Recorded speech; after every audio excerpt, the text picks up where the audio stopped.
Ryan Coogler returns to the director's chair for Marvel's Phase 4 film Black Panther: Wakanda Forever.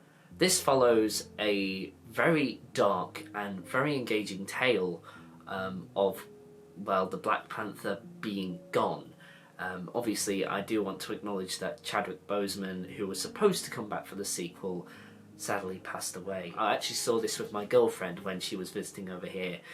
It was fair to say we were both pretty emotionally moved within the first 15 minutes, and the film within its own story is actually able to keep carrying the emotional weight. The main character, whose name is Shuri, actually does a really good job of carrying this weight.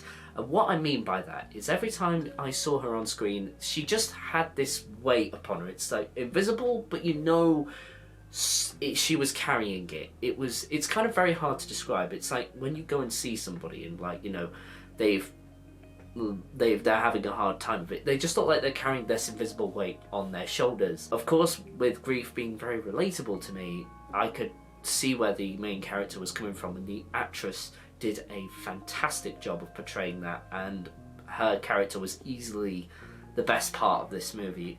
She really did a fantastic job. I will also say as well that the characters actually felt vulnerable in this movie. This is definitely Marvel's darkest film to date, and that gave it something really unique. None of the characters actually felt safe, and there was actually a midpoint in the movie which just had my jaw on the floor, and I couldn't quite believe that that was the way they went with a certain thing. And if you know the moment I am talking about, it did just catch me off guard. And again, it was really nice to see Marvel taking some risks and kind of staying true to their theme throughout most of the movie. So this film is really heavily themed in grief. There's a line in the trailer which is, luckily in this movie, says, "Have I not suffered enough?" And that is this entire movie. Have I not suffered enough? That is the one thing that is constant with every character, bar one, that carries through in this movie. I will also say that all this emotional weight as well led to an extremely tense final battle. And I hadn't felt that from a Marvel movie for a long time. I actually really felt the stakes of this film as well. That's something the film did a really good job of portraying. And I was just enamoured. I could feel my heart pumping. I could feel, like, you know, everything around me just becoming tense. I just was jaw dropped. And that's also because the filming of these action sequences is also some of the best I've seen.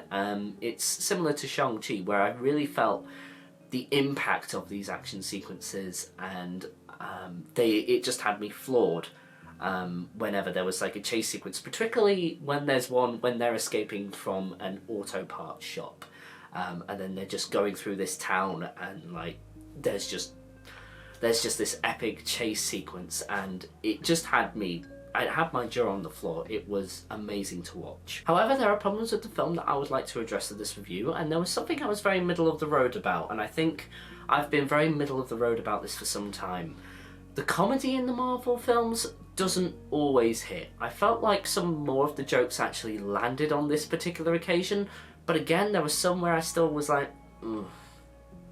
And like, I could have done without that. It seems to be a repetitive theme here where some of the humour isn't landing. Overall, to things I didn't like, there was a couple of characters I had a problem with, and particularly the side character. Now, there is going to be some spoilers about this, so skip to this time code in order to avoid that. So, 3, 2, 1. So the side character is a 19-year-old college woman who is very dead set on not going to war, but then by the end of the movie has an Iron Man inspired suit and is happily killing people. Considering that I've talked about earlier that the film was centered around grief, it was very abrupt to kind of see this 19-year-old woman just killing people, and I just thought it's very abrupt when you're trying to portray a film about grief and about suffering, and then you just have a 19-year-old woman just willy-nilly killing a bunch of people. It really did go against the themes of this movie, and it betrayed them almost. Also, the villain was a step in the right direction, but I have problems again, because it is very much similar to the one from Shang-Chi. In case you don't remember, the villain from Shang-Chi was basically the protagonist's father. In this one, it does relate to the protagonist, but it's more to do with the distribution of vibranium and the fact it's being found on Earth, and he's trying to protect it and protect his civilization.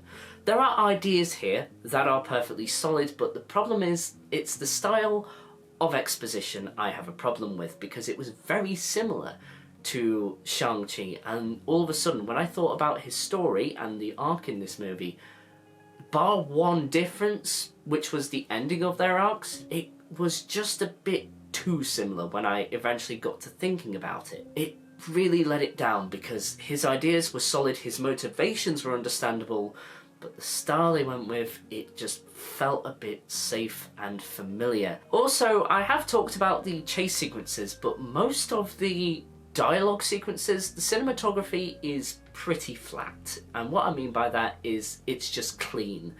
It's very much part of the cog. It's the oil trying to make the cog work, I should say, really.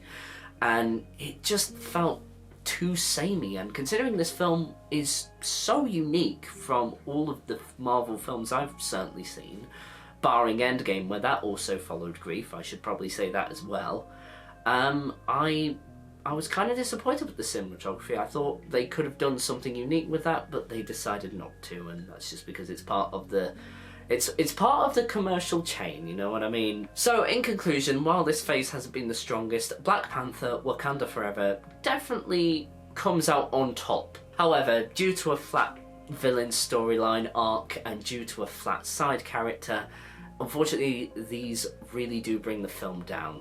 Overall, I did have a good time with this movie. The main character did an absolute solid job of carrying the movie, and some of the side characters too also were very vulnerable, and great dramatic moments as well in the film did elevate this film better than okay.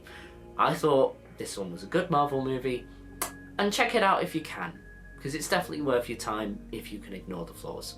7 out of 10 for Black Panther: Wakanda Forever. From wherever you may be in the world, I wish you a very good morning, good afternoon, good evening, or good night. Stay safe, stay alive, like and subscribe. Bye bye.